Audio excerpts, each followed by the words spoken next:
Billionaire saw a homeless girl singing on the street, unaware she is his own daughter. A billionaire hears a small black girl singing on the street and slams on the brakes. She's barefoot, shivering, homeless. But the song freezes him in place, because it's one he wrote years ago for the woman he loved and lost. When he stops to help her, he expects gratitude. Instead, she looks up at him and says something that shatters his world. Her mother is gone.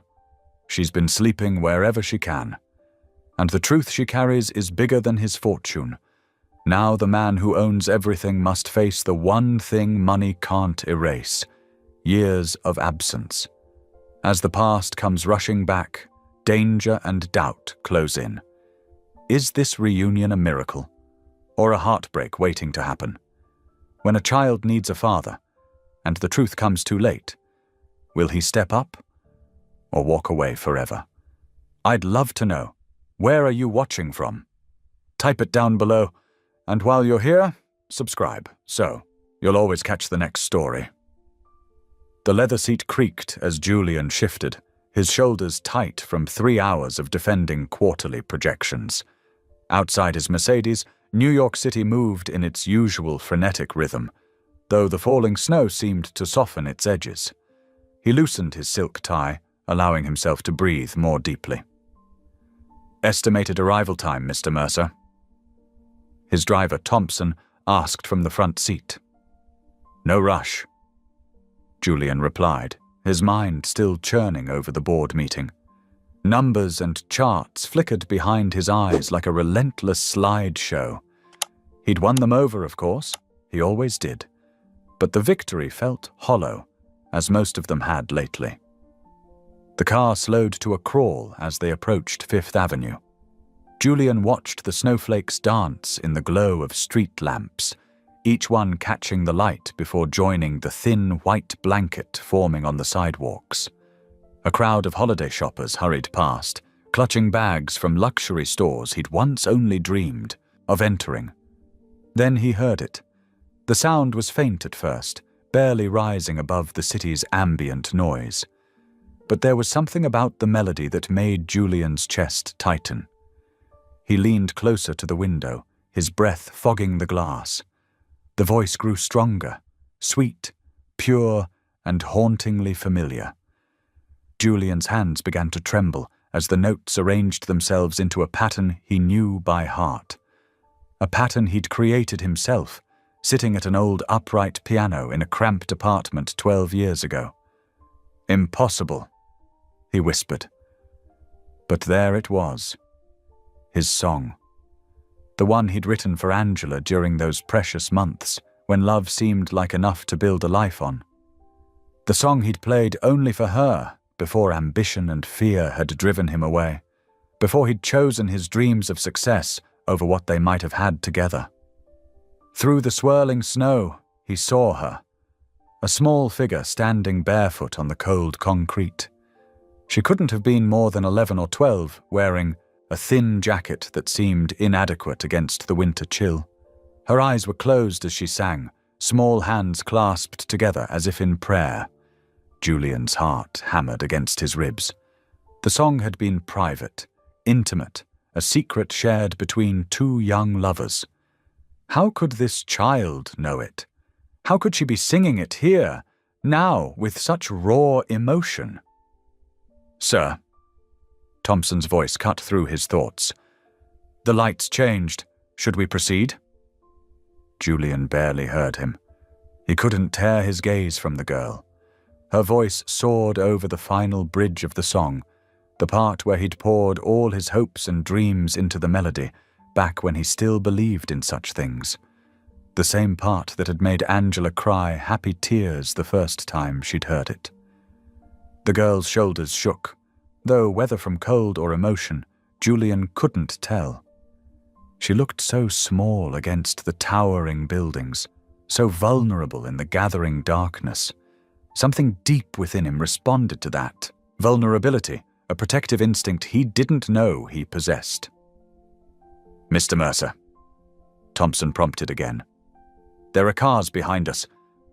Julian's hand found the door handle before he'd made a conscious decision to move. "Wait here," he said, his voice rough with emotion he couldn't quite name. The door swung open, letting in a blast of cold air and swirling snowflakes. Julian stepped out onto the street, his Italian leather shoes crunching in the fresh snow. The girl's voice pulled him forward like a physical force, each note of his long-buried song striking chords of memory and regret. He moved toward her, questions crowding his mind. Who was she? How did she know this song? And why did watching her sing it make him feel as though something long frozen inside him was beginning to thaw? The traffic light changed again, and horns blared behind him. But Julian Mercer, the man who controlled boardrooms with a glance and moved markets with a word, stood motionless on the snowy sidewalk, captivated by a barefoot girl singing a love song he'd written in another lifetime. All his carefully constructed walls, all his years of strategic distance, seemed to crumble in the face of this impossible moment. He took another step forward, drawn by a certainty he couldn't explain and a connection he didn't understand.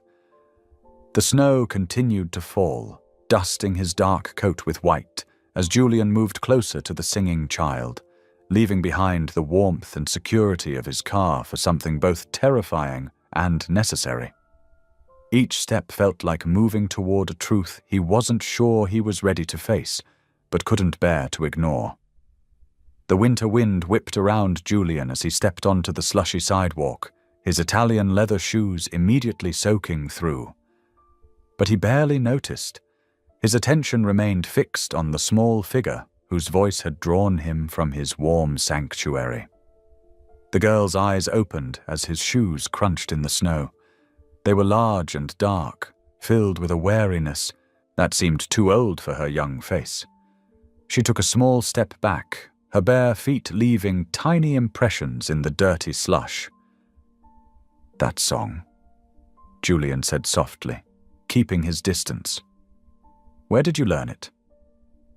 She studied him carefully before answering, her shoulders straight despite her shivering. "My mama taught it to me. She said someone special wrote it for her." Julian's heart thundered in his chest. The girl couldn't be more than 7 or 8, her frame slight beneath an adult's coat that hung to her ankles. Dark curls peeked out from beneath a worn knit hat. "I'm Julian," he offered, trying to keep his voice steady. "What's your name?" "Nia Brooks," she replied with surprising formality, adding, "Sir," as an afterthought. "Nia," he repeated, noticing how she shifted from foot to foot in the freezing slush. "Where are your shoes?" She glanced down at her bare feet, wiggling purple-tinged toes. "They got holes. Wasn't worth wearing them anymore." Julian's throat tightened. He reached for his wallet, but Nia's expression immediately turned guarded. "I don't take money directly," she said firmly. "I sing, and if people want to leave something in my cup, that's their choice." She gestured to a paper cup near her feet, containing a few scattered coins. "How about dinner instead?" Julian suggested. No money changing hands, just a warm meal. Nia's stomach growled audibly, but uncertainty flickered across her face. "I don't go places with strangers." "Smart girl." Julian nodded approvingly. "How about this? You pick the place, somewhere public, and we stay there. I promise to keep my distance and just make sure you get something to eat." She considered this, head tilted slightly. "There's a soup kitchen at St. Mark's Church," she said finally. 3 blocks that way." She pointed down the street. "Perfect." Julian agreed. He shrugged off his wool coat, holding it out to her. "May I?" Nia hesitated before accepting, wrapping it around herself over her existing coat. The thick material dragged on the ground, but her shivering eased slightly. They walked in silence, Julian matching his pace to her small steps. He noticed how she kept careful distance between them, staying close to building walls and scanning constantly for escape routes. His driver had followed slowly in the car, but Julian waved him off with a discreet gesture. The soup kitchen occupied the basement of a small brick church. Warm light spilled from its windows, and the smell of cooking food wafted out when Nia pulled open the heavy wooden door. Inside, several long tables filled the room, about half occupied with people of various ages, spooning up bowls of soup and pulling apart pieces of bread. A grey-haired woman behind the serving counter smiled warmly at Nia. "Hello again, sweetheart. Brought a friend today?" "He's buying me dinner," Nia explained, then added quickly, "In public, where it's safe." The woman's eyes sharpened as she assessed Julian, but she nodded, approvingly at Nia's caution. "Good girl. Soup today is chicken noodle, and we've got fresh rolls." "Yes, please," Nia said softly, accepting a steaming bowl and 2 rolls on a tray. She chose a seat at the end of a table near the door, where she could see both exits. Julian got his own bowl and sat across from her, watching as she broke 1 roll into tiny pieces, methodically dipping each into the soup before eating. Despite her obvious hunger, her movements were careful and controlled. Not a drop spilled. "This is good soup," he commented, trying to ease the tension. Nia nodded, swallowing carefully before speaking. "Miss Sarah makes it from scratch. She says real food feeds your soul, not just your stomach." "Miss Sarah sounds very wise," Julian said, watching as Nia started on her second roll, still maintaining that deliberate pace despite trembling hands that betrayed her hunger. The ache in his chest intensified as he observed her. This small, dignified child who sang his song, on frozen streets and ate soup kitchen meals with the manners of a princess. Something about her tugged at him, beyond the mystery of how she knew that melody. Perhaps it was the careful way she held herself, or the old soul wisdom in her eyes. She finished every drop of soup, using the last bit of roll to wipe the bowl clean. "Thank you for dinner," she said formally, pushing back from the table. "Wait," Julian said quickly, then softened his tone when she tensed. "At least let me get you some shoes. Please." "Why?" Nia asked directly, studying his face. "Why do you care?" Julian considered his answer carefully, knowing instinctively that this child would spot any insincerity. "Because it's freezing outside, and no one should have to walk barefoot in the snow. Because that song you were singing, it matters to me. And because sometimes people just want to help, with no strings attached." Nia's gaze remained steady on his face for a long moment. Finally, she spoke quietly. "My mama said to be careful of help that seems too good to be true." "Your mama sounds very wise, too," Julian said gently. "But I promise you, Nia, no strings, no tricks, just shoes." The ache in his chest grew sharper as he watched her internal struggle play across her face, need warring with caution, hope with hard-learned suspicion. He found himself holding his breath until she gave a tiny nod. "Miss Sarah knows my size," she said softly. "She keeps a box of donations." Julian watched as she spooned up the last drops of soup, his heart heavy with questions he didn't yet dare to ask. Who was this child? How did she know that song? And why did watching her eat with such careful dignity make him want to simultaneously buy her a feast and cry?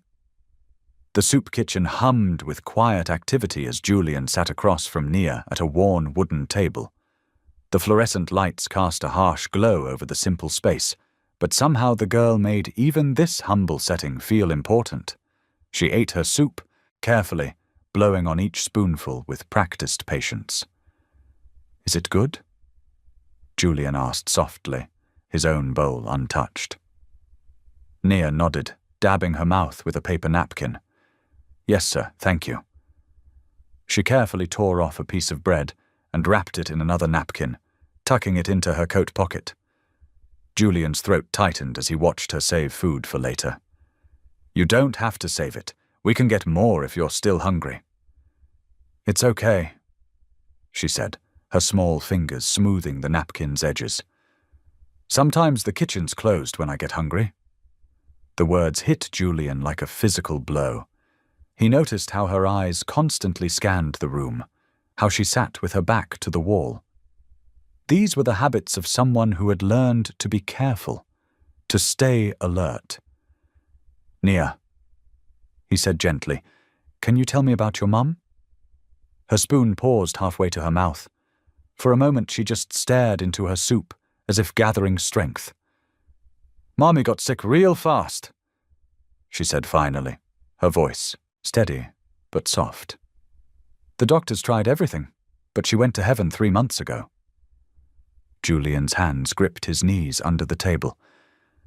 "And there's no one taking care of you. Mummy's friends tried, but they have their own families." Nia's shoulders lifted in a small shrug. "And Grandma died before I was born. It's just been me and Mommy for a long time." She spoke with such composure that it made Julian's heart ache even more. No child should have to be this strong, this matter-of-fact about being alone. "That song you were singing earlier," Julian said, trying to keep his voice steady. "Did your mum teach you that?" For the first time, a real smile touched Nia's face. "Yes, sir. It was her favorite. She sang it to me every night before bed." The smile faded slightly. She said someone special wrote it for her when they were young. The man who loved her first? Julian's pulse quickened. Did she tell you anything else about that man?" Nia set down her spoon and looked at him directly for the first time. Her eyes, so much like Lillian's, searched his face with an intensity that seemed far beyond her 7 years. "Mommy said if I ever met you," she whispered, each word falling like a stone into still water, "I should tell you, you're my daddy." The world seemed to tilt on its axis. Julian gripped the edge of the table, trying to steady himself as memories crashed over him. Lillian's smile, their last fight, the way she'd walked away while he was too proud to follow. With trembling hands, Nia reached into her coat pocket and pulled out a folded photograph. The edges were worn smooth from handling, the creases deep and permanent. She unfolded it carefully, like a precious treasure, and placed it on the table between them. Julian stared at the image, feeling as if all the air had been sucked from his lungs. There they were, so young and happy, him and Lillian, sitting at his old piano. His arms were around her waist, and they were both laughing at something long forgotten. He remembered the day perfectly. It was when he'd first played her the song, their song. The photograph blurred as tears filled his eyes. He blinked them back, not wanting to frighten Nia, but his hands shook as he touched the edge of the photo. "She kept this," he whispered. "All these years. Mummy said it was from the happiest time." Nia explained quietly. "Before you got busy with your dreams." She touched the picture gently. "She used to tell me stories about how you played piano and wrote songs. She said that's where I got my voice from." Julian couldn't speak. The weight of everything he'd missed, Lillian's pregnancy, Nia's birth, 7 years of his daughter's life, pressed down on his chest until he could barely breathe. He looked at this small, brave girl who had been singing his song on a cold street corner and saw both Lillian's strength and his own features reflected back at him. "I'm so sorry," he finally managed to say, his voice rough with emotion. "I didn't know. I should have been there. I should have—" "Mommy said you didn't know about me," Nia said simply. She said sometimes grown-ups make hard choices because they think they're doing the right thing. She pulled the photograph back toward herself, folding it carefully along its well-worn creases. "She wasn't mad at you. She just wanted me to know who you were if I ever found you." The bitter wind whipped around them, as Julian guided Nia out of the soup kitchen. His hands trembled as he pulled out his phone, struggling to process the weight of her revelation. The photograph in his pocket felt like it was burning through the fabric of his suit. "I need to make a quick call," he said softly, watching as Nia hugged herself against the cold. She nodded, her small frame swaying slightly with exhaustion. Miles answered on the first ring. "Sir." "Miles, I need a hotel room. Something clean and comfortable, but nothing flashy. Near—" Julian glanced at the street sign. "Near 4th and Madison. As soon as possible." There was a brief pause. "Is everything all right, Mr. Mercer?" "No," Julian said quietly, watching Nia stamp her feet to keep warm. "But it will be. Just handle this personally, please." "Of course, sir. I'll text you the details within 10 minutes. Julian ended the call and turned back to Nia. Her eyes, so much like Lillian's, watched him with a mixture of hope and wariness that made his chest ache. "Nia," he began carefully, kneeling down to her level despite the wet sidewalk soaking through his expensive pants. "I'm going to make sure you have a warm, safe place to stay tonight. Would that be okay?"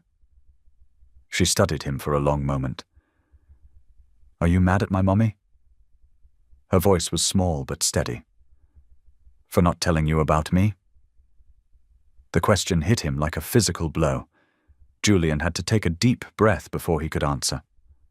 "No, sweetheart, I'm not mad at your mother." He ran a hand through his hair, searching for words a 7-year-old could understand. "The truth is, I made some bad choices when I was younger. I loved your mother very much, but I chose my work over her, over everything else." Nia's face scrunched up in thought. "Mommy said you had big dreams." "I did," Julian agreed, his throat tight. "But I didn't know those dreams would cost me so much. I didn't know about you, Nia. If I had—" His phone buzzed with the hotel details from Miles. Julian stood up, his knees protesting the cold concrete. "Let's get you somewhere warm, okay? We can talk more once you're comfortable." The hotel Miles had chosen was 3 blocks away, a modest but well-maintained establishment with friendly staff who didn't bat an eye at the odd pair they made. A man in a $1,000 suit and a barefoot little girl in a threadbare coat. Julian got Nia settled in a clean, cozy room with 2 queen beds.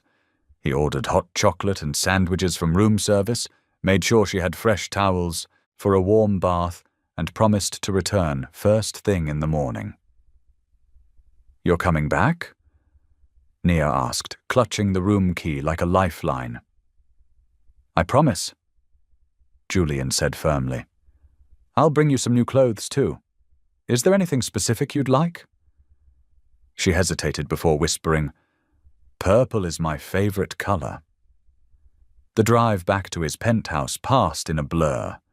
Julian barely registered the familiar luxury of his home as he sank into his leather armchair, the same photograph still burning in his pocket. With trembling fingers, he pulled it out. The image showed a younger version of himself at the piano, head thrown back in laughter as Lillian leaned against him. Her smile was radiant, her eyes full of love. Julian remembered that day with painful clarity.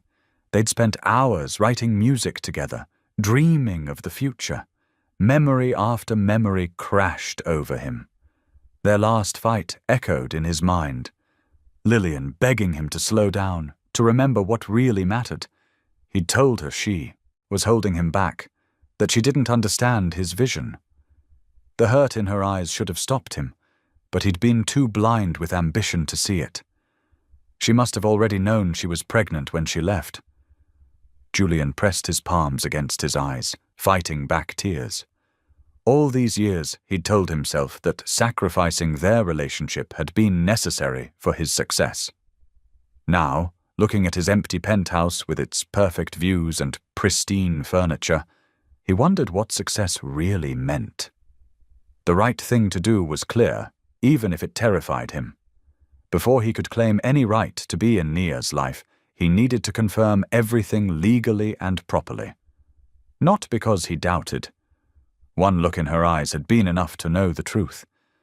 But because she deserved better than half measures and uncertainty. He picked up his phone again. "Miles, I need you to clear my schedule for tomorrow. And I need you to find me the best family lawyer in the city. We have some work to do." After hanging up, Julian walked to his piano, a grand instrument that hadn't been played in years. His fingers found the melody Nia had been singing, the song he'd written for Lillian so long ago. The notes filled his empty home, carrying all the weight of his regret and hope for redemption.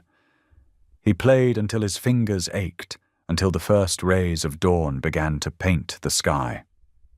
Tomorrow would bring its own challenges, but for now, the music said everything his heart couldn't find words for. The morning sun cast long shadows across Julian's office as he paced, waiting for Karen Holt to arrive. His normally pristine desk was cluttered with hastily gathered documents, birth certificates, financial records, and a small photo of Lillian he'd kept buried in a drawer for years. A knock at the door made him jump. "Come in," he called, straightening his tie. Karen Holt entered with measured steps, her practical navy suit and minimal jewelry reflecting her no-nonsense approach. She carried a worn leather briefcase that had clearly seen countless similar meetings.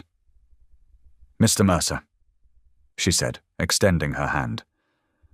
"I understand we have an urgent situation to discuss." Julian gestured to the chairs by his desk. "Please sit. And yes, it's about a 7-year-old girl named Nia Brooks. He paused, gathering his thoughts. "I have reason to believe she's my daughter." Karen's expression remained neutral as she pulled out a notepad. "Tell me everything, starting with how you found her." Julian described the previous evening, the song, the soup kitchen, the photograph. His words tumbled out faster than usual, his carefully maintained control slipping. "She's been alone since her mother died, living on the streets. I need to make this right, but I want to do it properly, legally. I appreciate that approach." Karen said, making notes. "But I need to be clear.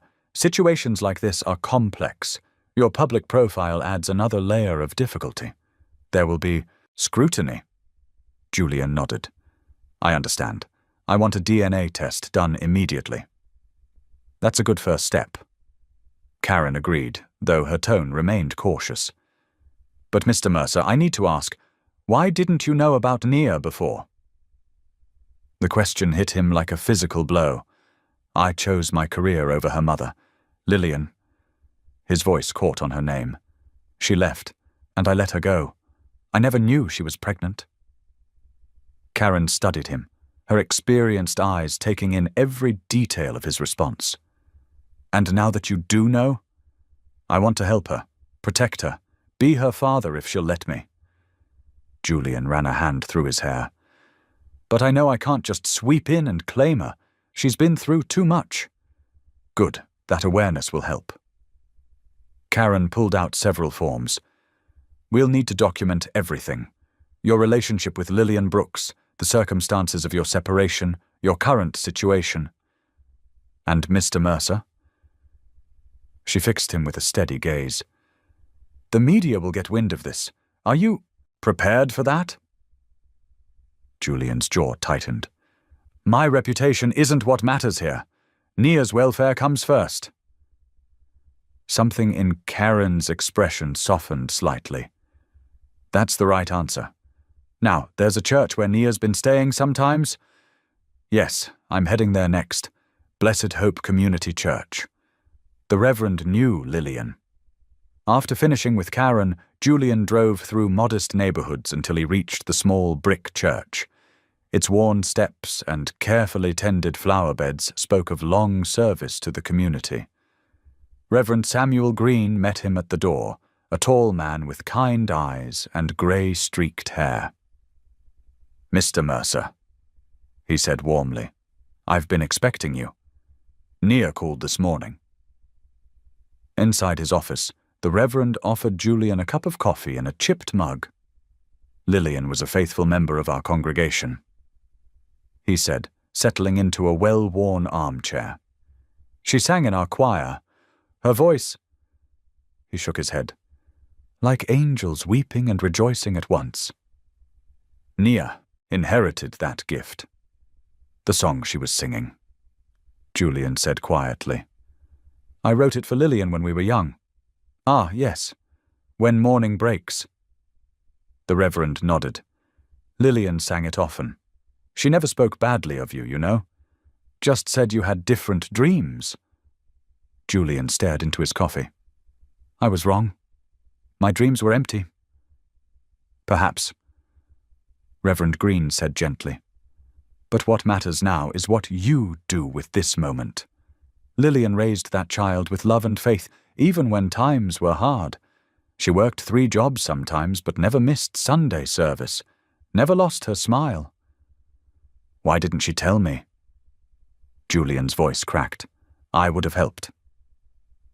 The Reverend leaned forward. Would you have? The man you were then? The question hung in the air, heavy with truth. Julian closed his eyes. No, he whispered. I wouldn't have understood what mattered. And now I'd give everything I own just to undo one decision. Reverend Green smiled. Then perhaps you're ready for the gift Lillian left you, the chance to know your daughter.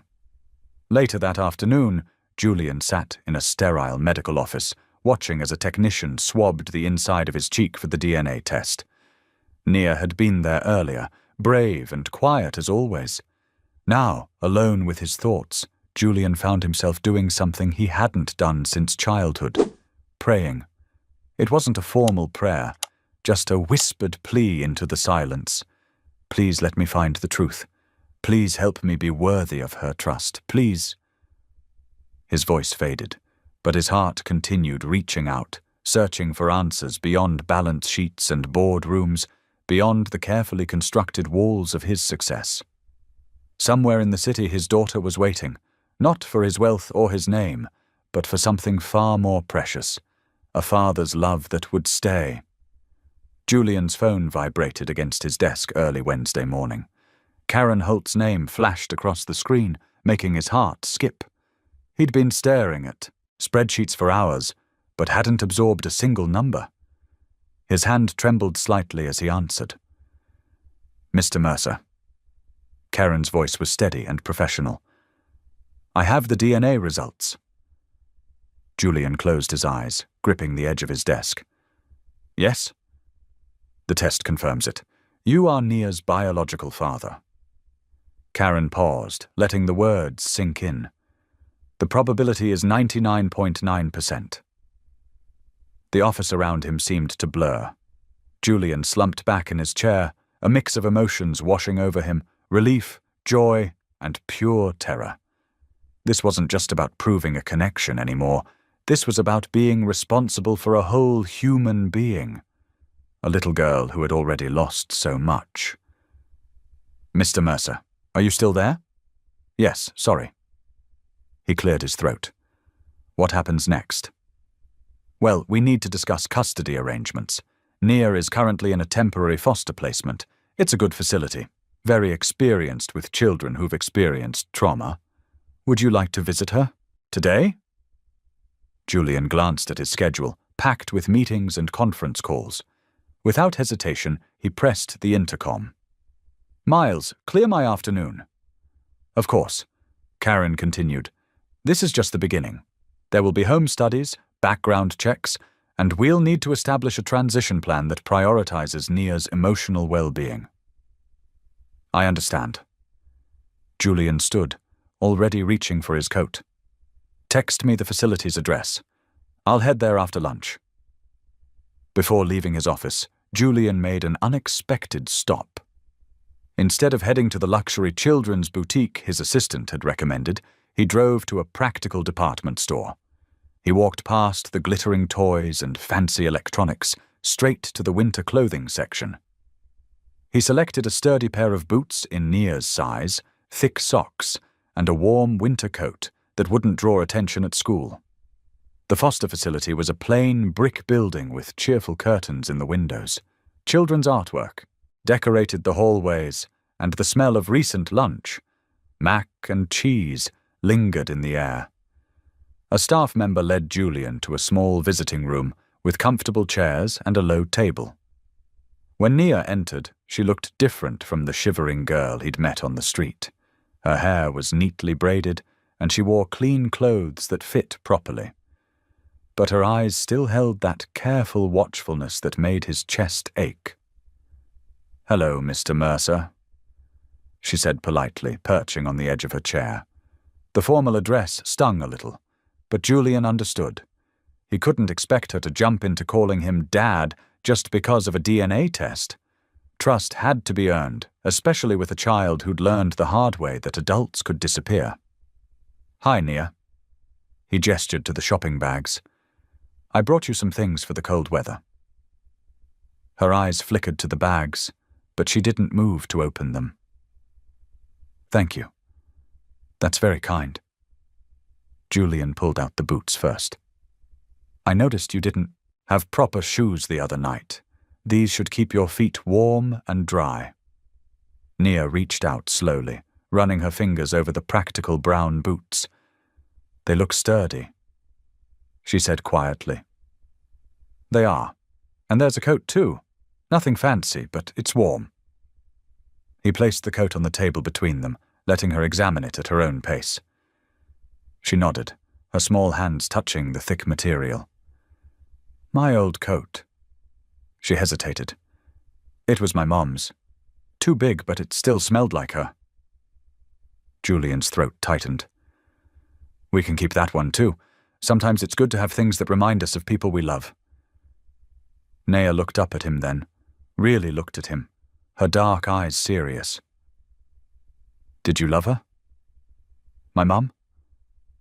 Julian took a deep breath, knowing this child deserved nothing but honesty. "Yes, I did. But I was young and scared of failing at my dreams. I chose wrong when I left. If I'd known about you—" "You might have stayed?" Her voice was very small. "I would have stayed," Julian said, firmly. "Not just because of duty, but because having a family, that would have been the better dream." Nia smoothed the coat's sleeve, considering this. "Ms. Holt says you're my father, that the test proved it." "Yes." "And you want me to live with you?" "Eventually, yes, but only when you're ready. We can take it slow, get to know each other first." She nodded, relief visible in her shoulders. "I'd like that, taking it slow." She picked up one of the boots, examining the sturdy sole. "My mum always said rushing into things was like trying to force a flower to bloom. You just end up with broken petals." Julian smiled, recognizing Lillian's wisdom in those words. "Your mum was a smart woman." "The smartest." Nia's voice wavered slightly. She cleared her throat and sat up straighter. "Thank you for the boots and coat, Mr. Mercer." That formal Mr. Mercer again, but Julian accepted it. Love couldn't be rushed or demanded. It had to grow naturally, like Lillian's flower. His job now wasn't to push or hurry. It was simply to be present, to show up, to prove through actions rather than words that he could be trusted. The visit ended with Nia trying on the boots, a small smile appearing when they fit perfectly. As Julian prepared to leave, she spoke up once more. "Will you come back?" "Yes," he said without hesitation. "I'll come tomorrow, if that's okay with you." She nodded, her fingers still resting on the new coat. "That would be nice, Mr. Mercer." Walking back to his car, Julian felt the weight of reality settling fully on his shoulders. He had a daughter, a brilliant, careful, wounded daughter who needed more than his money or influence. She needed his time, his patience, his steady presence. The path ahead wouldn't be easy, but for the first time in years, he was absolutely certain about what mattered most. His phone buzzed with messages about missed meetings and pending decisions, but Julian barely noticed. Today he'd gotten something right, not by wielding power or making demands, but by showing up with warm boots and an open heart. It was a small step, but in the right direction. The morning after receiving the DNA results, Julian stood outside the foster facility, his breath visible in the cold air. He'd arrived early, as he promised Nia he would, carrying a small paper bag from a local bakery. The security guard recognized him now, buzzing him in with a friendly nod. "Good morning, Mr. Mercer."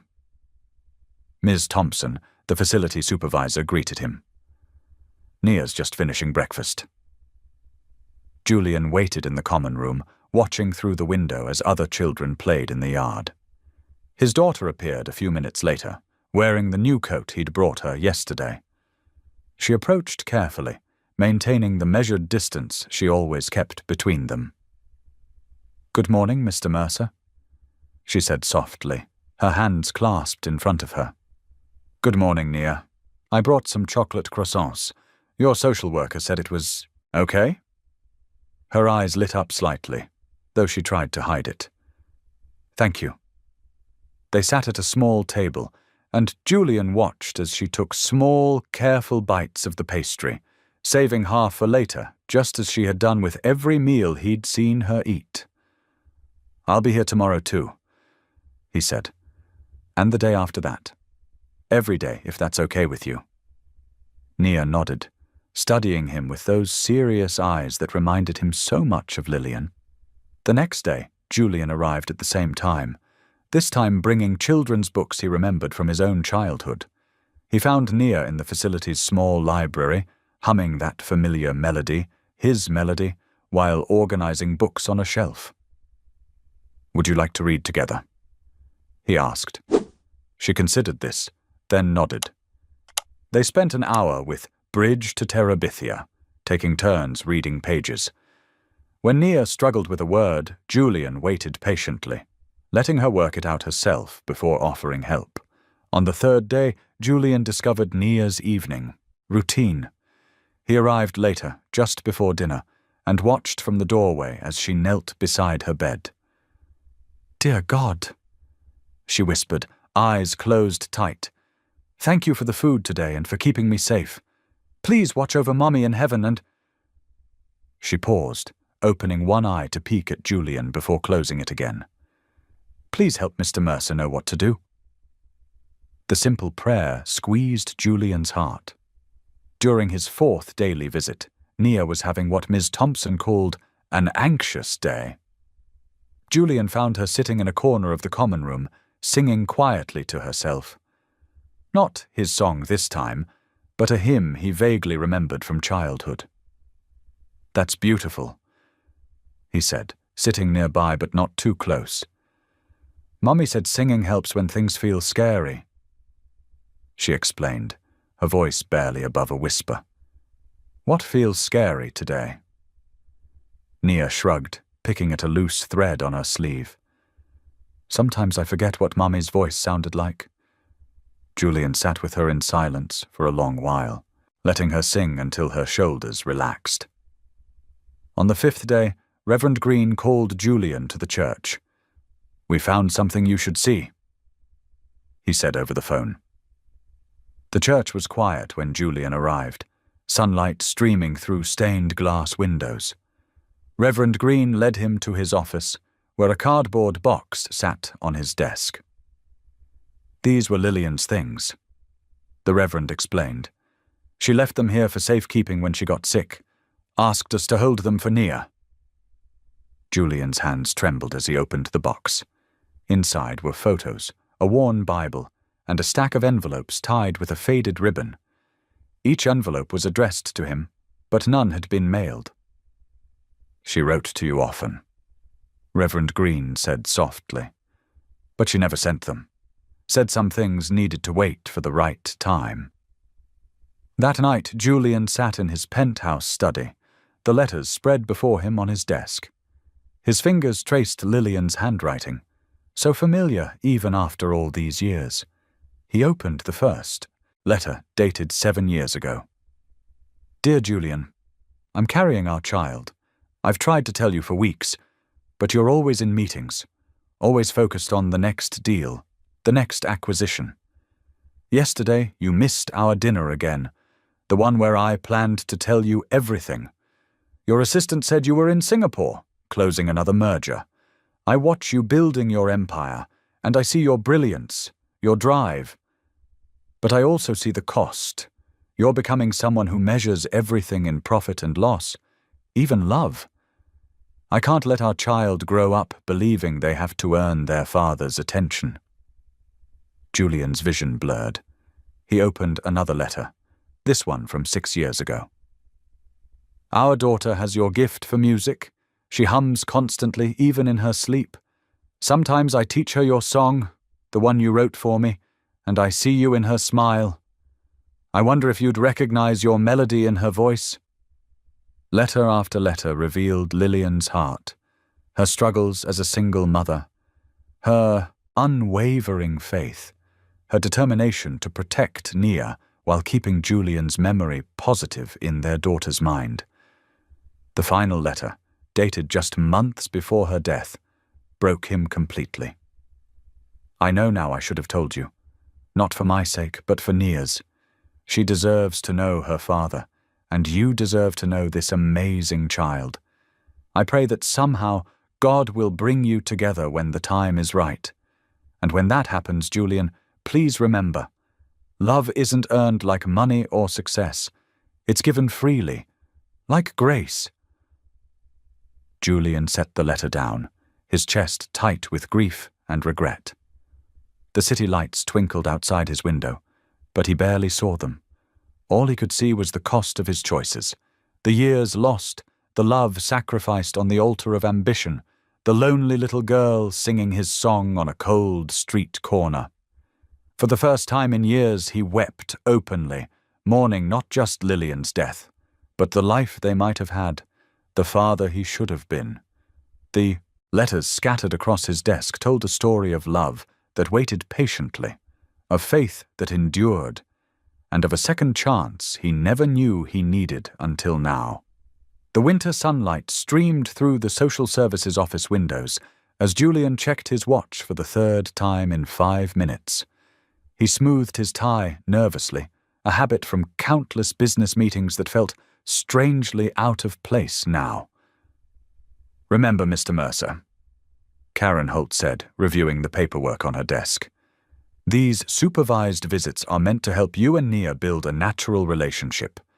No extravagant outings or expensive gifts, just regular father-daughter time."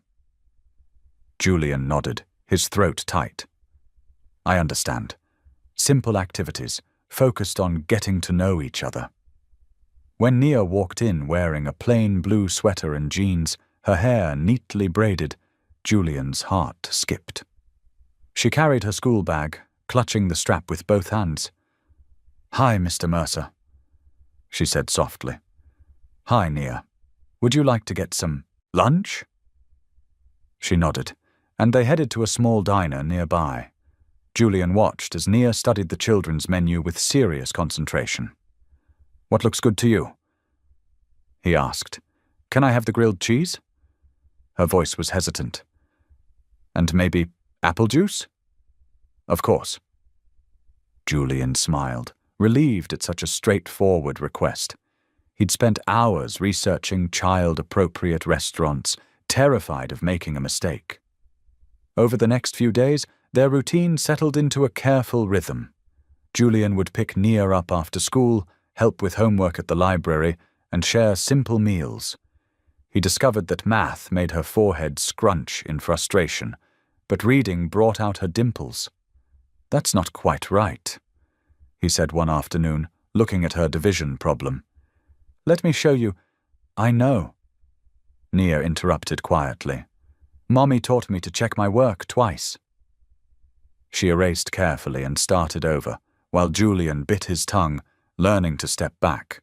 On Thursday, Nia mentioned choir, practice at the church. "Would you like to come listen?" she asked, not quite meeting his eyes. The old brick church was warm and welcoming, its wooden pews worn smooth by years of faithful attendance. Julian sat in the back, watching Nia join the other children near the altar. An elderly woman with silver hair sat at the piano, her fingers moving with graceful certainty across the keys. When Nia's clear voice rose above the others, Julian closed his eyes. The same sweet tone that had stopped him on that snowy street now filled the sacred space, carrying memories of another voice from years ago. After practice, as the other children filed out, the pianist approached Julian. Her kind eyes crinkled at the corners as she smiled. "I'm Eleanor Finch," she said. "I couldn't help but notice how intently you were listening. You're Nia's father, aren't you?" Julian stood, surprised. "Yes, How did you know?" "I knew Lillian well," Eleanor said softly. "She played here often, and that song Nia just sang. I remember when Lillian first shared it with me, years ago. She said it was written by someone who understood the language of her heart." Julian's chest tightened. "I wrote it for her when we were young. I never knew she kept it." Eleanor nodded, her eyes gentle. Lillian had a gift for seeing the best in people, even when they couldn't see it themselves. She used to say that God's timing was perfect, and that someday, when hearts were ready, love would find its way home. Nia approached them shyly, her choir folder hugged to her chest. Eleanor turned to her with a warm smile. "Your mother would be so proud of how beautifully you're singing, dear one." Tears shimmered in Nia's eyes, but she smiled. "Thank you, Miss Eleanor." Julian noticed the piano music still open on the stand. "Would you mind if I—" He gestured toward the piano. Eleanor's face brightened. "Please do." He sat at the bench, fingers hovering over the keys. The melody came back to him easily, the same song that had brought him and Nia together on that winter street. After a few measures, Nia's voice joined in, tentative at first, then growing stronger. As they made music together, Julian felt something shift in the space between them. The notes wove a bridge across years of absence, across hurt and hope, across all the words they didn't know how to say yet. Eleanor watched from the side, her hands clasped together. When the last note faded, she whispered, "Music has a way of speaking truth that words sometimes can't reach." Nia looked up at Julian, really looked at him, for the first time since they'd met. "Mommy said you taught her this song on an old piano in the college music room." Julian nodded, his voice rough with emotion. "We used to sneak in there late at night to practice. The security guard pretended not to see us." A small smile tugged at Nia's lips. "She said you would play until your fingers got too cold to move." "That's right," Julian said softly. "But your mother, she never wanted to stop. She said music was like prayer. It kept her warm from the inside." Eleanor touched Nia's shoulder gently. "Your mother never lost faith in love's power to heal, sweet girl. She believed that even the hardest hearts could learn to sing again." Julian's fingers traced the piano keys lightly, remembering Lillian's patient teaching, her gentle insistence that music wasn't about perfection, but about truth. He looked at Nia, seeing shadows of her mother's grace in the way she stood, in how she held music close like a treasured secret. "Would you like to learn this song properly?" he asked. "I could teach you the harmony parts." Nia's eyes lit up, though she tried to hide her excitement. "Yes, please, Mr. Mercer. May I show you now?" She nodded, settling beside him on the piano bench. Julian began to play again, this time breaking down the chord progressions, explaining each part as Lillian had once explained them to him. The afternoon light slanted through the stained glass windows, painting rainbow patterns across the piano keys as father and daughter bent over them together, finding their way through melody and memory, one note at a time. The morning light filtered through sheer curtains in the modest bedroom Julian had prepared.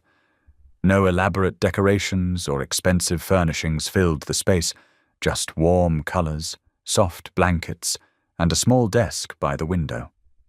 He stood in the doorway, taking in the simple comfort of it all. "What do you think?" he asked Miles, his assistant, who was making notes on his tablet. "It's different from your usual style, sir." Miles glanced around at the pale yellow walls and handmade quilt spread across the twin bed. "But it feels right." Julian nodded, running his hand along the wooden bookshelf he'd assembled himself. "She needs a home, not a showcase." He'd specifically chosen books Nia had mentioned during their visits, adventure stories and poetry collections that made her eyes light up. A small keyboard sat in the corner, nothing fancy like the grand piano downstairs, but perfect for practicing. Above it hung a framed photo of Lillian holding a toddler Nia, both laughing at something beyond the camera's view. Julian had found it in the box of belongings from the church. His phone buzzed. Karen Holt's name flashed on the screen. "Julian, we need to talk. There's been a development." 20 minutes later, Julian sat in Karen's office, staring at the legal documents spread across her desk. Vernon Brooks. The name meant nothing to him. Lillian's second cousin. Karen explained, her face tight with concern. "He's filed for custody, claiming blood relation and questioning your fitness as a parent." Julian's stomach clenched. "I've never even heard of him. Where was he when Nia was homeless?" "That's part of his argument. He says he only recently learned of Lillian's death and Nia's situation." Karen leaned forward. "Mr. Brooks is well connected in local politics. He's already talking to the press." Julian's phone buzzed again. News alerts. His heart sank as he read the headlines. "Billionaire's sudden interest in long-lost daughter raises questions," and "Local man fights to keep family together against corporate giant." "They're painting me as some kind of—" Julian's voice cracked. "Like I'm trying to buy her." "We knew there might be challenges," Karen said gently. "Your wealth, your past absence, these things can be twisted. But Julian, what matters is what Nia needs." That afternoon, during their scheduled visit at the foster facility, Julian noticed Nia was quieter than usual. She sat at the small table, pushing crayons around without drawing anything. "Everything okay, sweetheart?" he asked, sitting beside her. Nia kept her eyes down. "I heard Miss Thompson talking to someone about court and judges."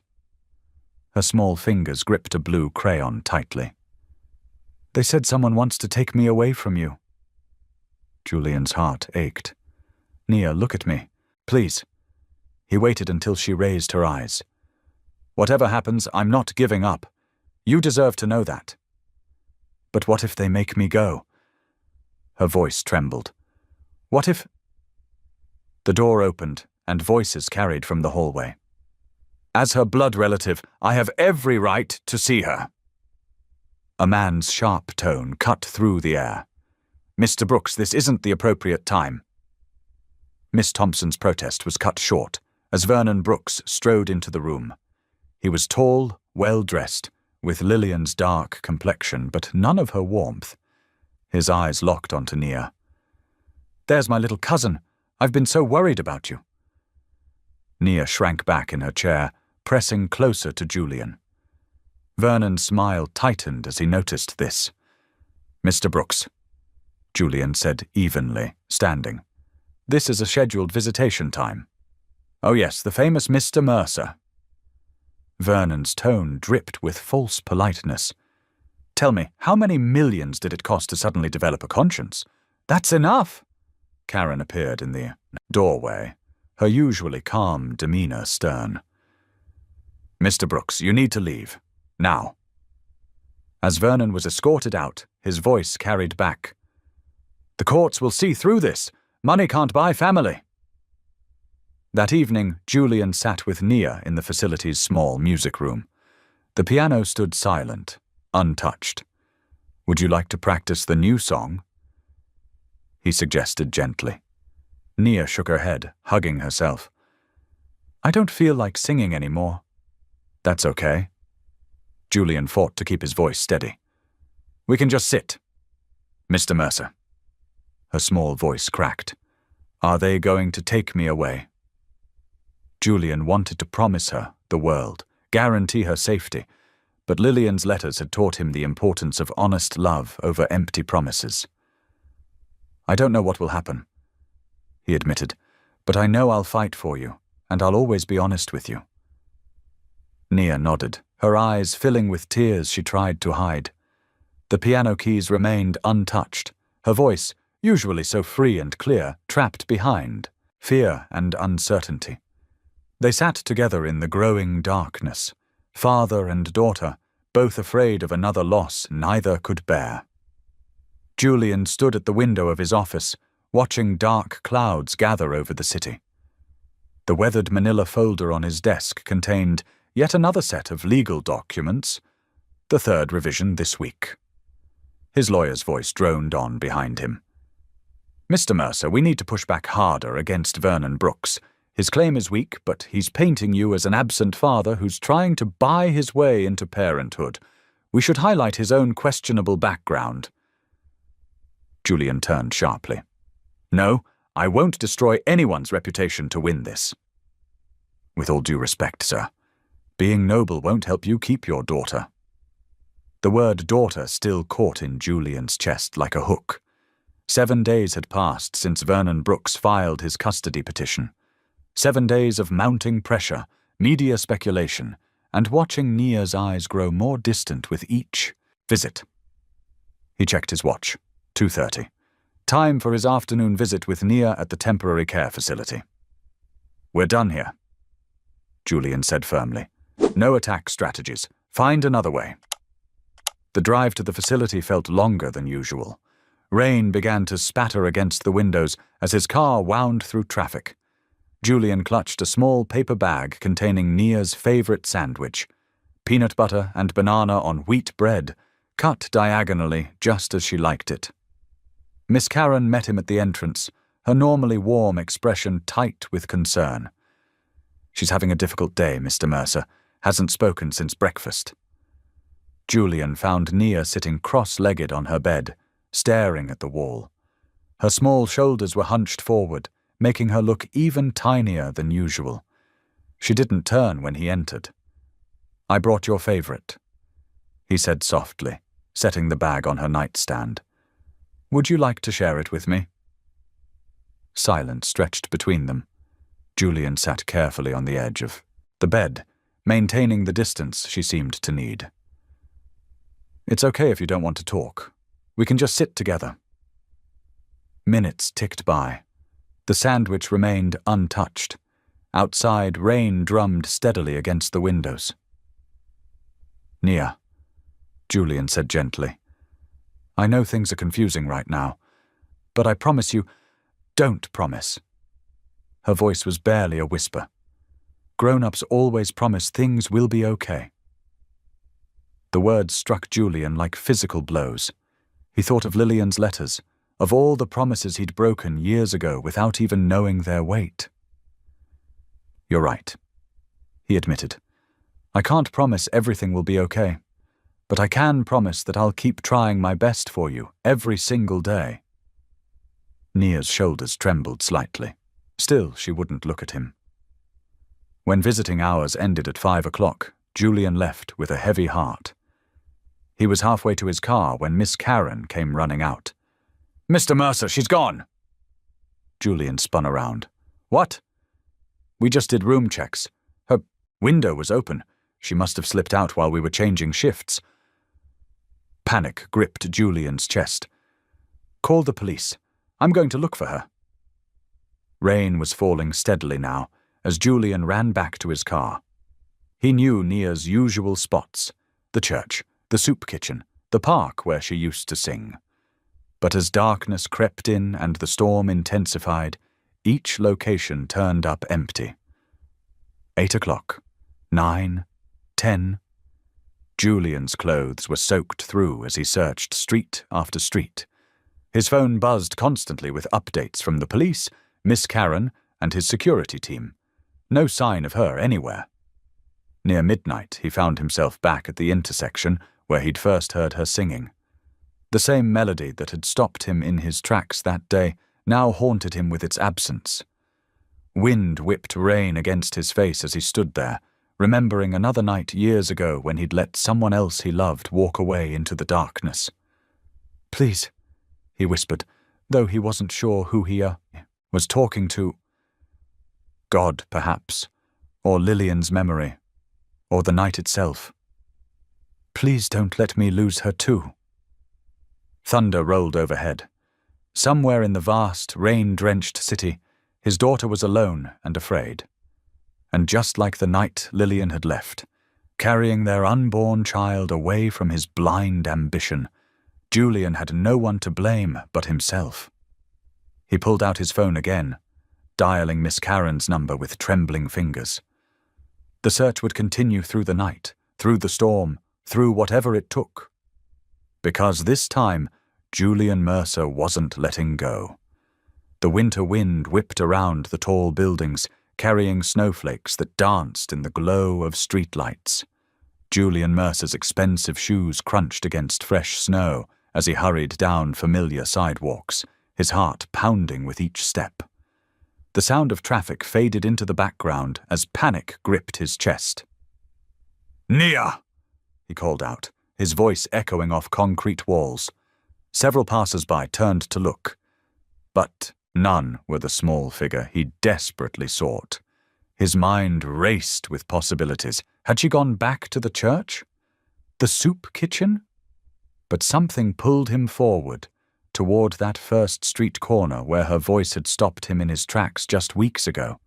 The memory of that moment felt both recent and distant, like a dream that changed everything. Julian loosened his tie, no longer caring about his appearance or the biting cold. Shop windows glowed with warm light as evening settled in, but the streets grew emptier. His breath came out in visible puffs as he quickened his pace. "Please," he whispered, though he wasn't sure if he was praying or just hoping. "Please let her be safe." The intersection ahead looked different in the growing darkness, but Julian recognized it immediately. His footsteps slowed as he approached, and that's when he heard it. Soft and trembling, but unmistakable. Nia's voice carried through the cold air, singing their song. She stood exactly where he'd first seen her, but this time her feet weren't bare.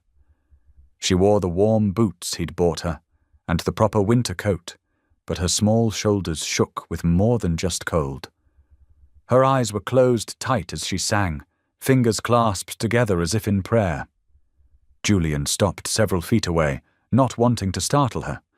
The melody wrapped around him like a familiar embrace, bringing back memories of writing it later tonight, young and full of dreams, thinking of Lillian. Now their daughter sang it, and the weight of all his mistakes pressed down on his shoulders. "Nia," he said softly when she finished the last note. She opened her eyes but didn't run. Instead, she looked at him with a mixture of fear and hope that made his chest ache. "I'm sorry," she whispered. I needed to think." Julian moved slowly, kneeling down in the snow beside her. He didn't care that the wetness soaked through his expensive suit pants, or that people walked around them, staring. None of that mattered anymore. "I'm the one who's sorry," he said, his voice rough with emotion. "I've been sorry for so long, and I didn't even know how much I had to be sorry for." Nia watched him carefully, the way she always did, measuring his words against some internal scale of truth. "Are you mad at me?" "No, sweetheart, never." Julian shook his head, snow settling on his dark hair. "I'm mad at myself. I was young and stupid, and I thought success meant more than love. I left your mother because I was scared of not being enough, scared of failing. But that's no excuse. The man at court said you just want me because you're rich now, Nia said quietly, voicing the fear that had been haunting her. Julian felt tears stinging his eyes, but didn't try to hide them. I want you because you're my daughter, because when I hear you sing, I hear your mother's heart and mine together in perfect harmony. Because every day I spend with you teaches me what really matters in life. He took a deep breath, watching snowflakes settle on her dark eyelashes. I know I haven't earned the right to be called your dad. Maybe I never will. But I promise you this, I'm not going anywhere. Whether you ever want to call me father or not, I'll be here. Not because I have to be, but because I choose to be. Nia's lower lip trembled slightly. What if they take me away? Then I'll fight for you the right way, with truth and patience and love. No tricks, no buying people off, no hurting anyone else to get what I want. That's not the kind of father you deserve. Mommy said you were kind, Nia said softly. She said you just forgot how to be sometimes. Julian's heart squeezed at Lillian's gentle assessment of him, so much more generous than he deserved. Your mother was very wise and very forgiving. I miss her, Nia admitted, her voice catching. I know you do. I miss her too, even though I lost her years ago through my own foolishness. Julian held out his hand, palm up, an offer, not a demand. I can't replace her. I won't try to. But maybe we can help each other remember her and learn to be a different kind of family. Snow continued to fall around them, soft and steady, creating a quiet bubble in the busy city. Nia looked at his outstretched hand for a long moment. Then slowly, she placed her small gloved hand in his. Can we go back now? She asked. It's getting cold. Julian's fingers curled gently around hers, careful and protective. Yes, sweetheart. Let's go back. As they turned to walk together, Nia's grip tightened slightly on his hand. It wasn't forgiveness or acceptance, not yet. But it was a beginning, as delicate and full of possibility as the snowflakes falling around them. The morning sun cast long shadows across the courthouse steps as Julian helped Nia from the car. She wore a simple blue dress she'd picked out herself from a department store, her hair neatly braided but without fancy ribbons or clips. Julian had suggested they visit his usual tailor, but Nia had shaken her head, saying she liked this dress better. Now, watching her smooth it carefully with small hands, he knew she'd been right. Inside the imposing building, their footsteps echoed on the marble floors. Julian noticed Nia's shoulders tense as they passed through security. He slowed his pace to match hers, resisting the urge to rush ahead as he usually did in buildings like this. Are you okay? He asked softly. Nia nodded, but her fingers twisted the hem of her dress. There will be lots of people watching us, won't there? Yes, Julian answered honestly. But remember what we talked about? Just focus on being yourself. That's all anyone needs to see.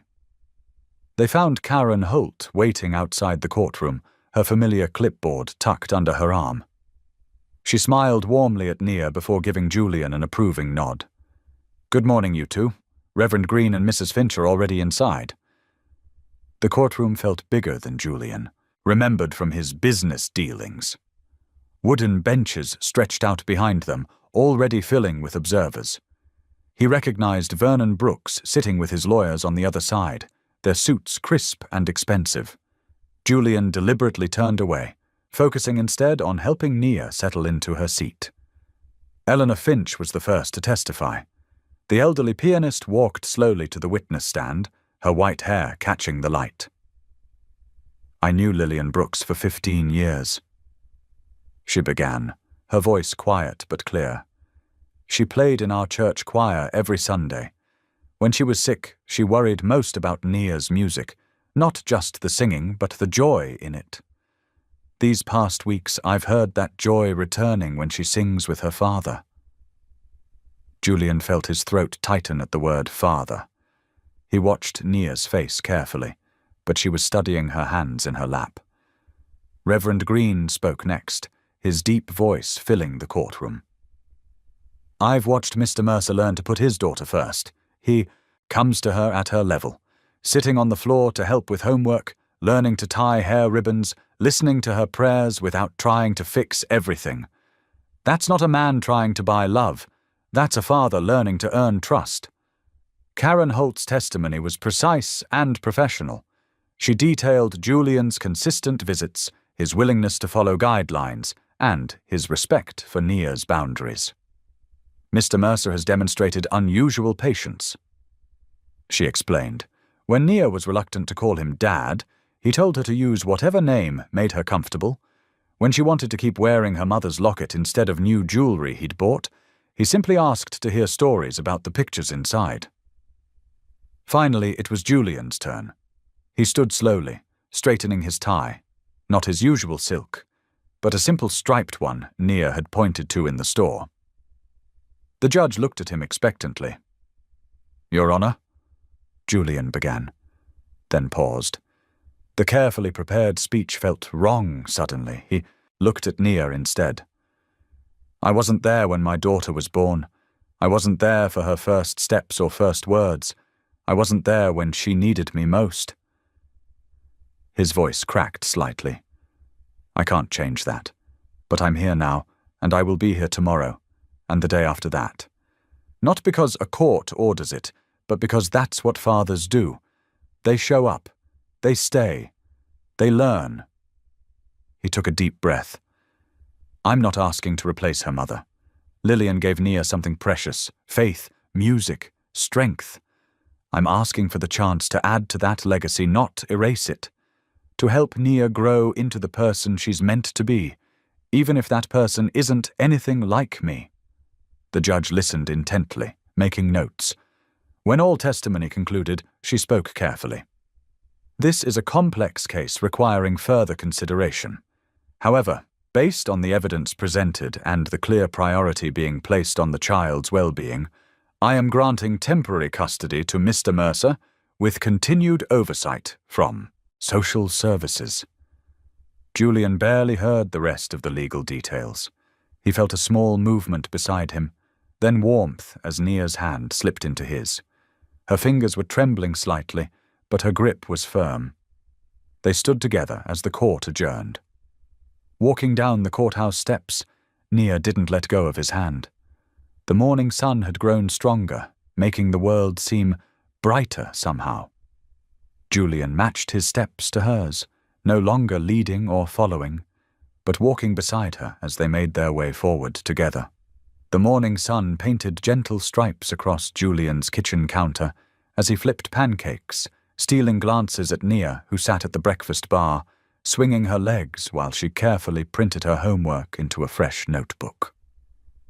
3 weeks had passed since the courthouse, and their morning routine was starting to feel less like a carefully rehearsed play and more like real life. "Do you want blueberries in yours?" Julian asked, holding up the carton. Nia nodded, her braids bouncing. "Yes, please, Mr. Mayor." She caught herself, then tried again. "Yes, please, Julian." They were working on that, taking small steps. The social worker had suggested letting Nia set the pace with names, and Julian had agreed. Some days she called him Mr. Mercer, other days Julian, but each time she corrected herself felt like a tiny victory. "Did you remember to pack your gym clothes?" Julian asked, sliding a plate of pancakes in front of her. "Uh-huh. And my permission slip for the field trip." Nia carefully cut her pancakes into neat squares. "Ms. Rodriguez said we're going to the Science Museum next week." Julian checked his phone calendar, already blocking out the day. 3 weeks ago, he would have sent his assistant Miles to handle such things. Now he was learning to reschedule board meetings and delegate decisions he once would have insisted on making himself. The drive to school was filled with Nia's soft humming, another change that had crept in. gradually. At first, she'd only sung during their weekly visits to Reverend Green's church. But lately, music had started spilling into their everyday moments, while she did homework, when she helped fold laundry as they drove through the city. "Have a good day," Julian said as Nia climbed out of the car. He watched her walk towards the school entrance, her new backpack bouncing against her shoulders. She turned once to wave, a small smile on her face. Instead of heading straight to the office, Julian drove home. His laptop sat waiting on his home office desk, but he found himself walking past it to the piano in the living room. The sheet music for Lillian's song, their song, still rested on the stand where Nia had left it after their evening practice. His phone buzzed. Miles was texting about an urgent investment decision. 3 weeks ago, Julian would have dropped everything to handle it.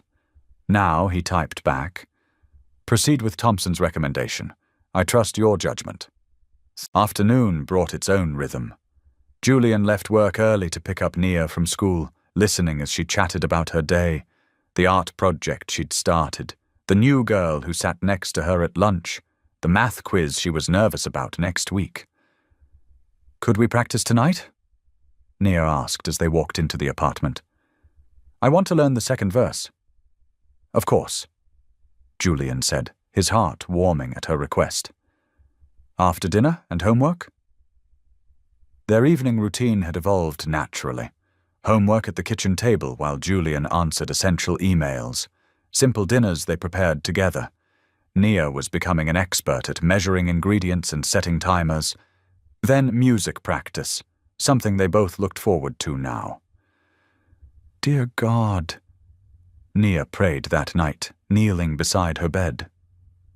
Julian stood in the doorway, as he did every evening, listening. "Thank you for my teachers and my new friends.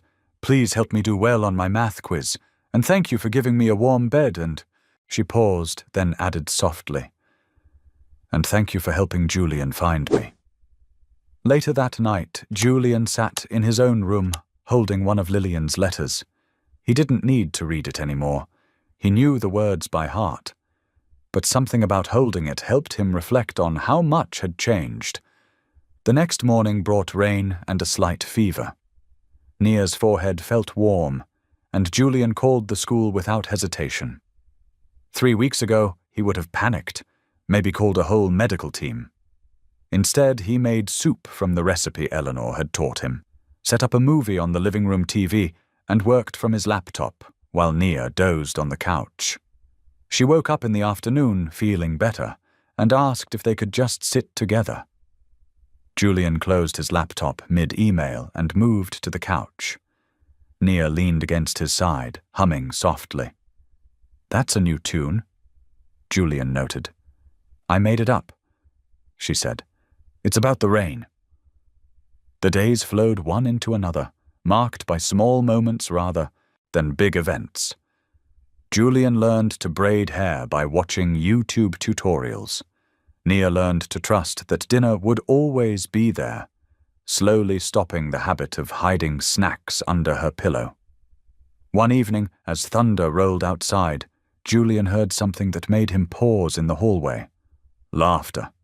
Real, unguarded laughter coming from Nia's room. He peeked in to see her teaching her stuffed animals to sing, conducting them with exaggerated movements. She caught him watching, and instead of stopping, as she would have weeks ago, she grinned. "Want to join our choir?" "I thought the piano was more my style," Julian said, but he sat down on the floor beside her. The weekend brought a trip to the grocery store. Not a task Julian would have imagined enjoying before, but now he found pleasure in watching Nia carefully compare cereal boxes and count apples into bags. They ran into Eleanor from church, and Nia proudly showed off the new song she'd been practicing. "You're both glowing," Eleanor observed quietly to Julian as Nia examined the fruit display. "It's not about the big gestures, is it? It's about being there, day after day." Julian nodded, watching as Nia carefully selected a perfect pair. "I used to think success meant bigger, faster, more impressive.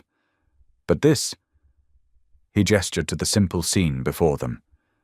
This is what matters. That evening, as they put away groceries together, Nia started singing. Not her usual soft humming, but full, clear notes that filled the kitchen. It was Lillian's song, but somehow it didn't hurt to hear it anymore. Instead, it felt like a bridge between then and now, between what was lost and what was found. Julian sat at the piano, playing quietly as Nia continued to sing while arranging cans in the pantry. Not a performance, not a practice session, just music woven naturally into their everyday life. He realized with sudden clarity that these ordinary moments, these daily routines, this gentle stability was healing them both in ways no grand gesture ever could. The familiar melody floated through their home, no longer a reminder of what was missing, but a celebration of what they'd built together, one day at a time. The morning of the final custody hearing dawned crisp and clear. Julian adjusted Nia's yellow hair ribbon, her choice, as they stood outside the courthouse. His hands trembled slightly, but he kept his voice steady. "Remember what we talked about?" he asked gently.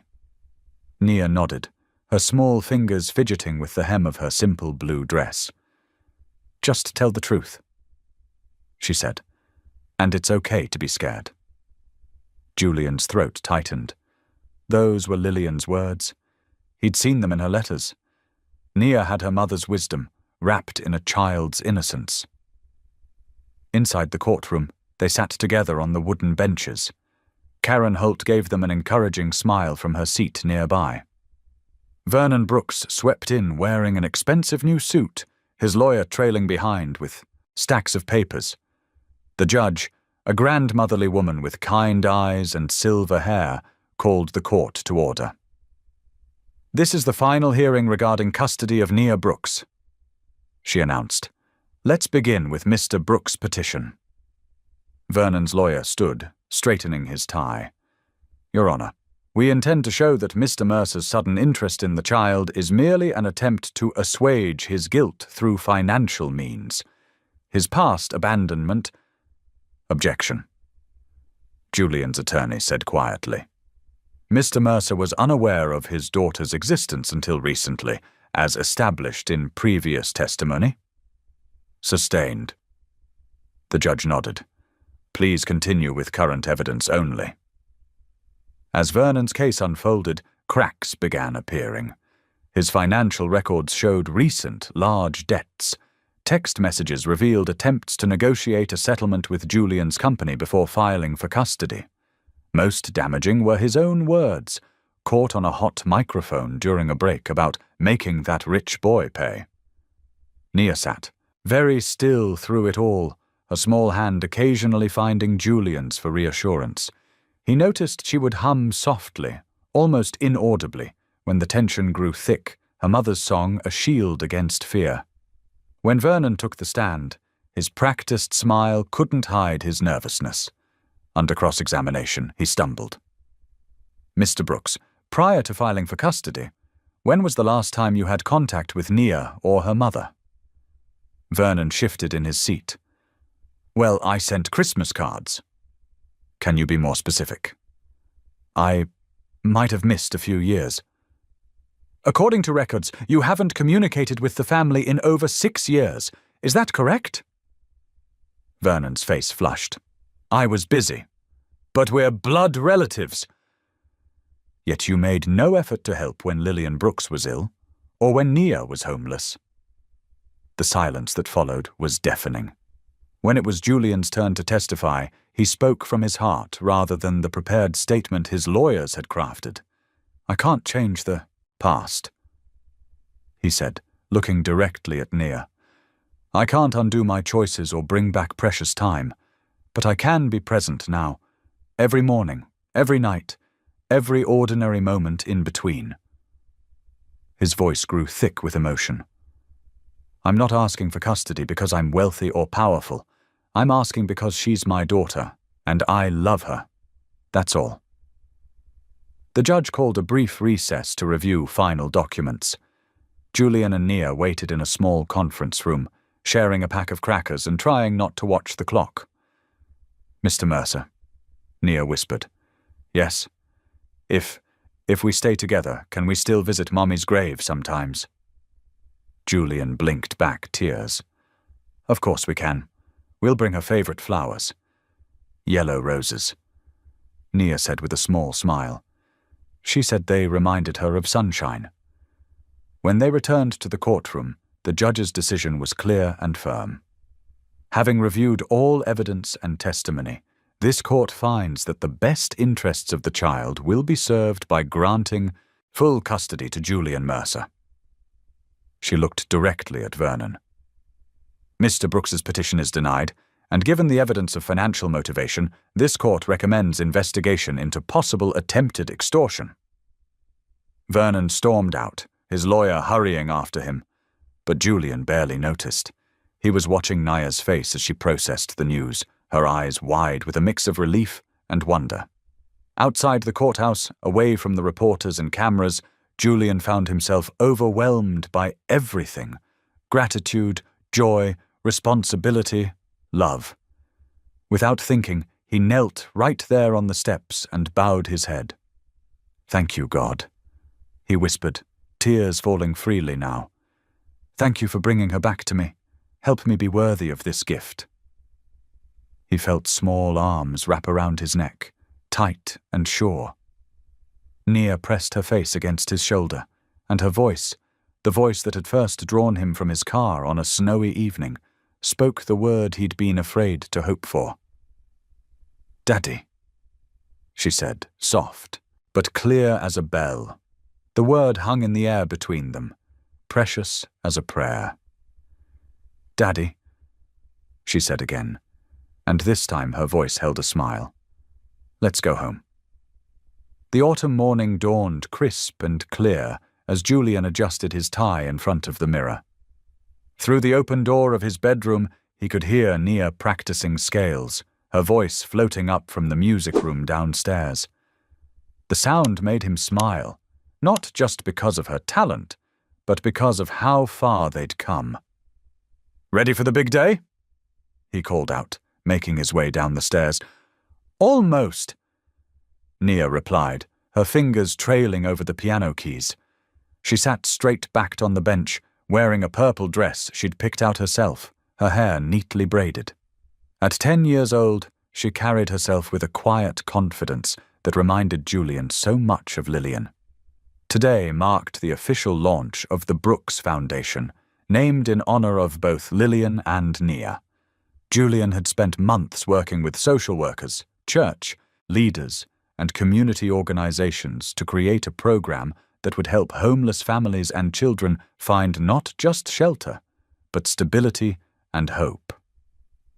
"You know," Julian said, sitting beside Nia on the piano bench, "we don't have to do the performance if you're nervous." Nia shook her head firmly. Mom always said music was a gift meant to be shared. She touched the small gold cross necklace that had been Lillian's. "Besides, it's our song." Julian's heart swelled. The melody that had once brought them together on that snowy street corner had become something new, not a reminder of loss, but a bridge between past and present, pain and healing. The church was already filling up when they arrived. It wasn't a grand venue, but rather the same modest sanctuary where Reverend Green had first told Julian about Lillian's faith. Familiar faces dotted the pews: Karen Holt, who'd guided them through the custody process, Eleanor Finch, who'd become like a grandmother to Nia, and dozens of community members who'd supported them along the way. "Look who's here," Eleanor called out, waving from her usual spot near the piano. She hugged Nia tight, then stepped back to admire her outfit. "Those are lovely shoes, dear." Nia beamed, showing off her practical but pretty Mary Janes. "No more bare feet," she said with a grin that made Julian's chest tighten. Those early days seemed both yesterday and a lifetime ago. As the benefit concert began, Julian watched from the piano as various local musicians performed. The Brooks Foundation's mission was presented between acts, providing emergency housing, educational support, and family counseling services. But the heart of the program was its focus on keeping families together through crisis, helping parents build the stability their children needed. Finally, it was their turn. Julian settled at the piano, his fingers finding the familiar keys. Nia stood beside him, took a deep breath, and began to sing. The melody that had once been a love song transformed into something deeper, a testimony of redemption, of love that persists even when lost, of grace that finds its way home. Julian played softly at first, letting Nia's clear voice carry the story. As the song built, he felt that familiar ache in his chest, but it was different now. Where there had once been regret, there was gratitude. Where there had been absence, there was presence. Where there had been silence, there was song. In the front row, Karen Holt wiped her eyes. Eleanor Finch smiled through her tears. Reverend Green nodded gently, his hands clasped in prayer. The entire congregation sat transfixed as father and daughter made music together, their harmony speaking of something beyond words. As Nia sang the final verse, Julian felt it, a warmth, a peace, a presence he couldn't explain but knew in his bones. Lillian was there, not as a ghost of guilt, but as a blessing. Her love had never truly left. It had simply waited for him to grow into it. The last note hung in the air like a prayer. For a moment, no one moved or spoke. Then Nia turned to Julian, her eyes bright with tears and joy, and whispered, "I love you, Daddy." The applause that followed was thunderous, but Julian barely heard it. He was too busy holding his daughter close, thanking God for second chances and the mysterious ways love finds its way back home. After the concert, as people gathered in the church hall for refreshments, Julian watched Nia move confidently through the crowd. She stopped to chat with Karen about school, showed Eleanor her new sheet music, and helped younger children reach the cookie tray. She was no longer the frightened girl from the street corner. She was growing into herself, secure in being loved. "The foundation will make a real difference," Karen said, joining Julian by the window. "We've already identified 20 families who need immediate assistance." Julian nodded, his eyes still on Nia. "She taught me that sometimes the biggest changes start with the smallest acts of love." He thought of that first night, buying soup instead of simply handing over cash. Sometimes you have to slow down enough to see what really matters. Across the room, Nia began teaching a younger girl the hand motions to a simple song, her patient smile, her gentle encouragement. These were Lillian's gifts living on through their daughter.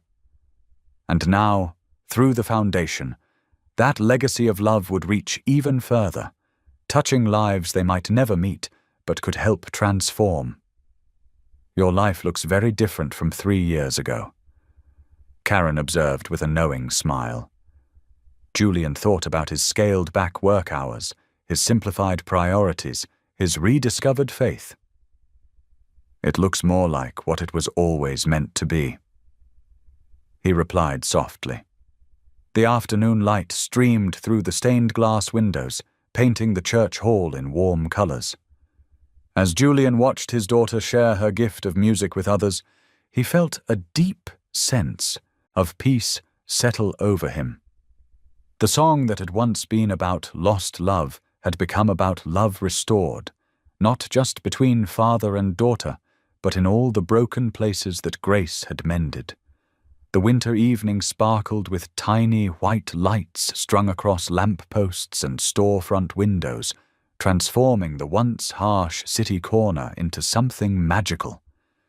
Where Nia had once stood alone in the bitter cold, hundreds of people now gathered, their breath visible in the crisp December air. Folding chairs filled the blocked-off street, and a beautiful grand piano gleamed under carefully positioned spotlights. Julian Mercer sat at the piano, his fingers moving across the keys with practiced grace. He wore a simple black sweater rather than his once signature designer suits, looking more like a father than a billionaire. His eyes kept drifting to his daughter as she prepared to sing. At 13, Nia had grown tall and confident, though she still carried the gentle spirit that had touched so many hearts. She wore a warm burgundy coat over her concert dress, her hair styled in neat braids tied with golden ribbons. Gone were the bare feet and oversized clothes of her past, but the soul in her voice remained unchanged. The Mercer Foundation's Holiday Hope concert had become a cherished tradition over the past few years. What started as a small gathering had blossomed into an annual event that raised millions for homeless families and children in crisis. But tonight wasn't about the money. It was about remembering.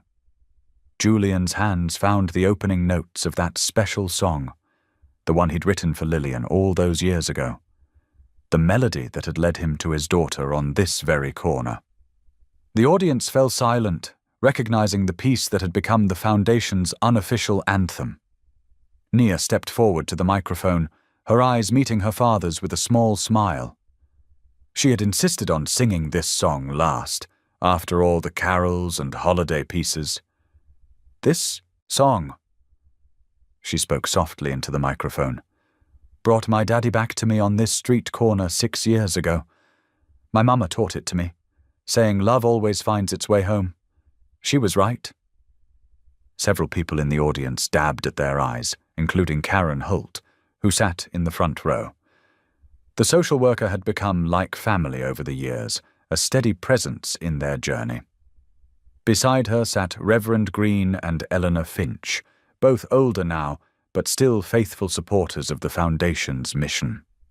As Julian played the introduction, memories washed over him. That first night in the soup kitchen, the frightening custody battle, the slow building of trust. Each note carried the weight of their story, but also its joy. When Nia began to sing, her voice soared clear and strong into the winter night, carrying all the emotion her mother had once poured into these same words. The years of piano lessons they'd shared, the quiet evenings of homework and prayer, the gradual healing of both their hearts, it all seemed to flow through the music. Julian watched his daughter shine, remembering how she'd once been too afraid to sing at all. Now she stood tall, using her gift to help others find their way home too. In the audience, several families who'd been helped by the Foundation held each other close. The Mercer Foundation didn't just provide shelter, it rebuilt lives, offering education, job training, and most importantly, hope. Julian had learned that true change happened slowly, through consistent love and presence rather than grand gestures. As the song reached its bridge, Julian felt that familiar ache in his chest, not of regret anymore, but of gratitude. Lillian's wisdom had shaped their daughter into someone extraordinary. He'd finally learned to listen, not just to the music, but to the quiet voice of faith that had guided Nia all along. The Foundation's work had transformed this neighborhood. The old soup kitchen had been renovated into a community center, offering warm meals alongside practical help. The church where Nia had once sought shelter now ran a full-scale family support program. Even Vernon Brooks, who had once fought for custody, had eventually apologized, and now volunteered with their outreach efforts. Nia's voice grew softer as she approached the final verse, the one Julian had written about love being stronger than ambition. He'd been wrong about so many things back then, measuring success in dollars rather than moments. Now he understood that his greatest achievement wasn't the empire he'd built, but the relationship he'd restored. The last notes hung in the air like snowflakes, delicate and pure. Nia turned to look at her father, tears shining in her eyes, but joy radiating from her smile. The audience burst into applause, but Julian barely heard them. In that moment, father and daughter shared a look that said everything words couldn't express. Later, as the crowd dispersed and the cleanup crew began their work, Nia and Julian stood together on that meaningful corner. She leaned against him, both of them looking up at the gently falling snow. "Do you think Mama knows?" Nia asked softly. "About all of this?" Julian wrapped his arm around his daughter's shoulders, remembering Lillian's letters and her prayers for his heart to soften. "I think she knew before any of us," he replied. "She knew love would find a way." Nia hummed a few notes of their song, her breath visible in the cold air. "I'm glad you stopped to listen that day, Daddy." Julian pulled her closer, marveling at how God had used a simple melody to rebuild two broken lives. His empire of steel and glass stretched toward the sky several blocks away, but his true treasure stood right here beside him. Success had built his business, but love, patient, persistent, healing love, had rebuilt his soul. Together they watched the snow dust the sidewalk where their story had begun, the same corner where a barefoot girl's song had pierced through years of hardened ambition. The streetlights cast soft halos in the gathering dusk, and somewhere in the distance, church bells began to ring. Thanks for watching. If any part of this story lingered with you, consider subscribing. I'll be here again tomorrow, sharing another tale.